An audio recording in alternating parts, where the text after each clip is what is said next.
Thank you. Sit down here, please. Thank you. Thank you for coming. I'm so happy to see you. Thank you. Yeah, so I explained to you, my name is Linus Udoji, a PhD student at Walling University. And this interview is here, part of the requirement for the program. So please, I would indicate exactly how the process is going to go. It's confidential in nature. All the information that we're going to discuss, it will only be for the use of the class and also for the instructor. There is a consent form that is required. So please, if you can go through this and then sign the consent form for me, so that before we begin, you can read through that, and if you have any questions, please feel free to ask me. Sure.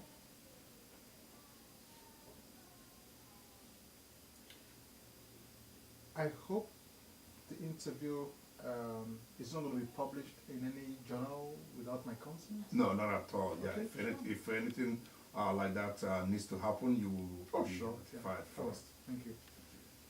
This way I sign? Yes. Okay. Right there.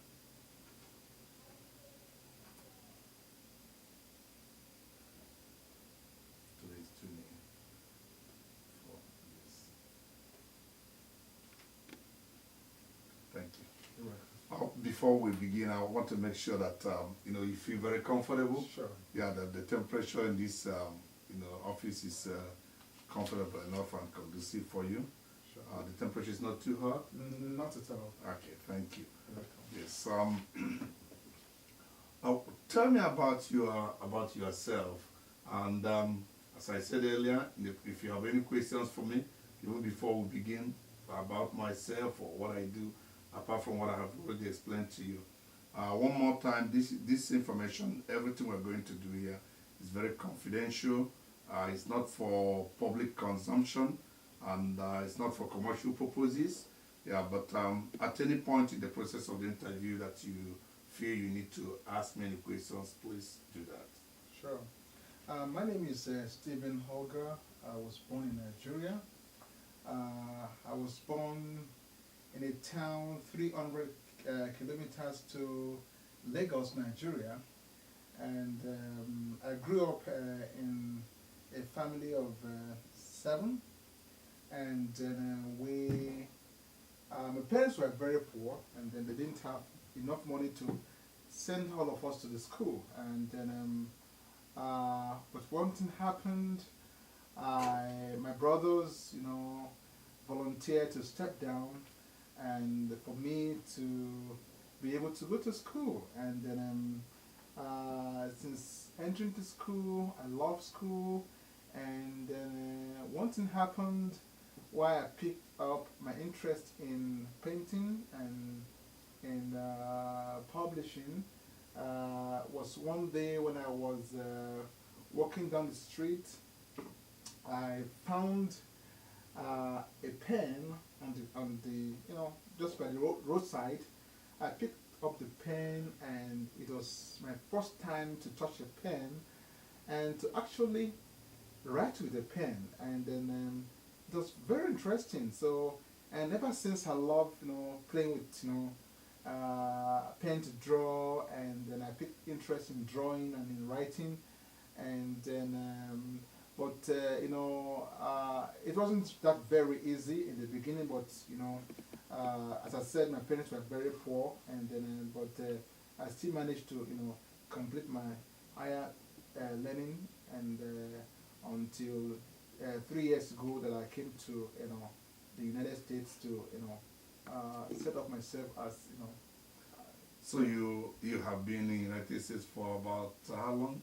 I've been here for about maybe 5 years now. 5 years? Yes. And you are an artist? Yes. A painter? Yes, I draw. Interesting. And I draw, and most of my drawings have been featured in public places like Baltimore Harbor, and also I've been featured in the University of Maryland, and my works are all over. Interesting. This is something that is very unique in the society of today. How did you get the inspiration of being an artist? Who influenced you? As I said, that I picked up interest in drawing when I was little, Hmm. and then I've read about people like Shino Achebe of Nigeria and Wole Soyinka. These were great Nigerians who were very, very,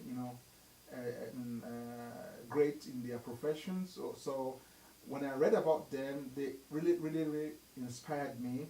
And then I love to read their books, and then and I promise that I want to be a writer when I grow up. This is interesting, and I also understood from your comments, these great artists of Nigerians. Yes.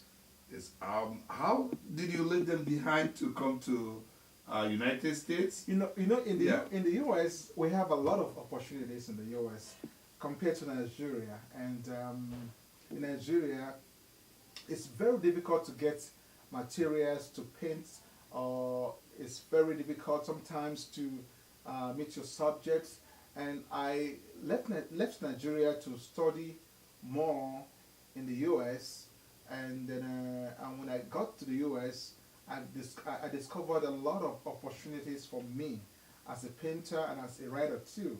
And I met a lot of people that I went to school with, and then my first place to work was the Washington Times, and they discovered that they discovered my talents, and I had the privilege to work with a lot of writers and editors at the Washington Times, and then there I met several people who helped me in my career. So apart from painting, you also write Right. the columns, Yes. or are you a publisher? Yes, well, I started writing. Some of my articles were published in the Washington Post and the Washington Times, and there they noticed that I had a great talent, and then and I discovered that in the U.S. we have over 2 million Nigerians in the U.S., and then that inspired me to begin. I mean, a publication that will meet the needs of many of these Nigerians who need a voice in the community. Yeah, tell me about, I know you've written probably on so many topics. The most interesting topic one of the most interesting topics, if you were asked to choose, that you have ever written on. Well, I wrote on politics during the Obama campaign for the 2010 elections, right? Or 2008 elections. Yes, 2008. And then I wrote about the chances of President Obama, and my articles was read over by about over 2 million people read my articles. Then this is interesting and possibly more global than you thought. Yeah. Writing about the election in the United States and about Obama is not necessarily just for a Nigerian market or consumption by Nigerians. This is something that a lot of people will be interested in reading. Now, what are the challenges that you can talk about? Tell me about the challenges you see in this type of profession. Well, as a minority publisher, and we have a lot of challenges, coming out from Nigeria, setting up a newspaper, and especially we had challenges in the areas of finances. We are not like the big boys who have access to money from advertisers to get their paper out there. So we have to struggle and look out for advertisers. It has not been very easy for us. So, but beside that, I think the people, Nigerians, businesses, small businesses, helped us, and we are still surviving. Interesting. Yeah, that was exactly something that is very unique. Even though there are also fund sources for minority businesses Yeah, yeah. if they meet the standard or the criteria required for such fundings. Let me ask you about this publication, the Washington Nigerian Times. Yes. Um, about how many people, how many customers do you are you able to reach? This is a local newspaper, from what you said, and possibly within the community Yes. of Nigerians. Yes. Yes. We have over 2 million Nigerians in the U.S. as a whole, and in Washington alone, in Washington area alone, we have over 100,000. And then my target is to reach out to the segment that's lively, that that they love to read, and that I try to stay in between 50,000 to 40,000 per edition of publications, and then we have about close to 30,000 regular readers, and which we hope to expand later on, and then we know that we have their support. So you consider your role, the publication, very important in the Nigerian Yes. community. Oh yes.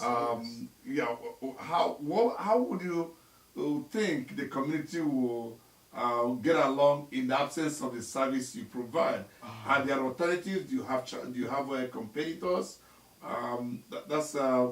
Because in the world of I understood a lot of newspapers are out of business, and you are still working. How do you project where you will be 3 years from now in terms of expanding your market base? Yes, we are very important in the Nigerian society, and as I said, Nigerians in the U.S. wants to read about what is happening in Nigeria, and then they want to learn about new things, and they want to learn about the politics in Nigeria, and we are their mouthpiece. We are like the voices of Nigeria, and then and the Nigerians in the diaspora, and then we give them what they want, and we serve them everything from news, from the latest business stories, Mm-hmm. from travel, issues, and then even from immigrations. We have a section in our publication that deals with immigration issues. So you think the potential for your growth Yes. is there? Yeah, because there's demand. Although we have a lot of competitors, we are not like the big, paper like Washington Post or Washington Times, but we are community based, and people who are in our community do support us. They do understand what we do what to provide to them, and they kind of understand that very well, and they support us. I thought this is a very good undertaking, and it's a big project itself. Now, how do you get people to support what you're doing? How do you have people who subscribe to your newspapers? How, if people want to read your publication on a regular basis, how do they get information about you? About your newspaper. Yes. Yeah, we have a sizable number of subscribers, and we develop different ways to support our publication. Mm-hmm. We have events, 4 events in a year. We have fashion shows where we invite notable Nigerians to come to view or see the latest fashion vogue in Africa, and then when they come, we charge them, and pay to view the. You also have websites. Yes. Online ways of reaching people. Yes, we do. Okay. We do. Possible to send stuff in their mails. Yeah. Interesting. Yeah. Now about artists, yeah, because these are dual kind of project profession. Yeah. Interesting. Yeah, what is your best artistic work, the best paint you have ever done? Oh, If you could please tell yes, I us. think it was a cartoon. I drew a cartoon of President Bush when I was in Nigeria. And I drew a cartoon of him about the Monica Lewinsky issue. I know that You sounds must be very. talking about Bill Clinton instead of Bush. I'm so sorry. I'm talking about Bill Clinton. So Okay, you're right. great. Okay. It was a very funny cartoon, and I know many people sent me a comment that it was very funny, and I love it. That was my biggest, work that I know that it, generated a lot of comments from all over the world. This interesting. This appear to be very, formidable way for people to register how they feel about things going on in their profession. Putting the mark of what they do right there. Now I know there are a lot of challenges with their artistic work and representing exactly what you want out there. How do you tell me about that? Your feelings about what you put out there representing exactly what you want, and also interpretations people give to your work.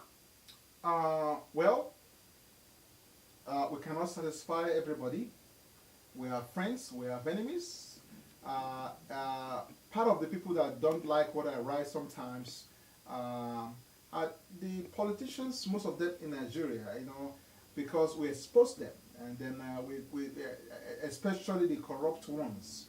And then when we write and expose some of the corrupt practices of these politicians, some do go as far as threatening us, threatening with different types of things. But besides that, we have, we are not afraid. We are journalists. I know And this is really very impressive. I know one Delegiwa. He was an artist, and most of the time, all these professions are not easy. Some of them are very, very challenging. Let me ask you about the proceeds from your drawing, like artists. Mm-hmm. How do you make money, like something like cartoon? How do people patronize you? Because I've been wondering how artists make money. Honestly, it takes a lot of time to put up a piece of artwork. The artist has to, devote like 10 hours, sometimes 20, 50 hours on a piece of work. And you, as an artist, you expect to be paid. And but when we make our money, from people who appreciate artworks, we make it very big. And then we're still able to sustain ourselves. We can adapt our painting to, as a postcards, and then people can buy the paintings as one time purchase, and then we're talking about sensible and pretty kind of cash. That's interesting. Yeah. Well, apart from these, what other things do you do when you are not writing, when you are not painting? You're not writing for publication? I know you asked me this. Well, I like watching movies, and beside that, I like playing soccer. And then soccer is very popular in Nigeria. It's getting popular here. Yeah, This is not I'm sure. So every weekend I go to play with my friends. We have a club in DC, and then we play together, and then I do that, and that's what I do to cool off, to cool off myself, and then like hobby. Those are your hobbies. Yeah. Interesting. Now, what is on your table now? What are you writing on right now for publication? Well, I think right now there's election going on in Nigeria next April, and there are various political parties in Nigeria coming up for the election. So all our attention is to cover the news and present the news about what is happening in Nigeria to many of our readers in the US. And then we are thinking of producing a complete election guide where citizens of Nigeria that are resident who are living in America, they can see it in the hand. They can see the profiles of their candidate of interest. So they can see the profiles before they vote. They will read about the candidates, and this information is available on our website too. So so the election guide is what I'm working on now, and then we hope to get it into the market next month, and then I will let you know about it. Your website, what is here? Do you mind giving us sure. website and also for people listening to? Well, you can visit us online. Our web address is www.wntnews. I hope I'm right. WNTnews.com. Okay, it's www.wntnews.com. www.wntnews.com. Yes. Interesting. Well, let's go to artists one more time. I just asked you what you just told us what is on your table, what you are writing on, and the topics for the day seem to be elections in Nigeria. Yes. Of course, we have election here, United States, pretty soon. Yeah. So, what are you working on artistically? What are you painting? What are you getting ready to paint? I know you said you have events during the year, about 4 events. Yes. I would imagine that that would be an opportunity for people to, for your work to be displayed. Yes. And for people to also see them. Yes. Are you currently working on something? Not really now, but I think last week I was thinking that I'm going to paint the issue. I'm going to draw a cartoon about North Korea. In the news now, North Korea is in the news, as you know, and yes. Then I'm going to paint about North Korea, and especially the people over there, what they are facing and other things. So that's what I want to showcase this to the world to see. That's really interesting and impressive. I think we're going towards getting towards the end of this interview. I am very much grateful that you're able to help me with this project. Usually we will take this, but if for any reason I need to conduct another interview of this nature with you, I know you wouldn't mind stopping by again. Not at all, sir. Yes, and please, with all what we discussed, should you have any questions, and you can also let me know. Sure. And thank you so much. We also have a feedback form that I would ask you to go through and help me complete that. Yes, it's guided by the same confidential principle and privacy that I explained earlier. Yeah, it's just, but this one you can just complete it based on how you can I see this experience. Am I doing it right now, or I can send it to you later on? No, you can read it, but I'm required to take it along with you. Okay, no problem. Yeah. You can read it. I can take it. You don't have to read it now. Okay. Thank you so much. You're welcome. Really, Thank you, sir. It's been a pleasure. Thank you so much. You're welcome. Thank you. Bye.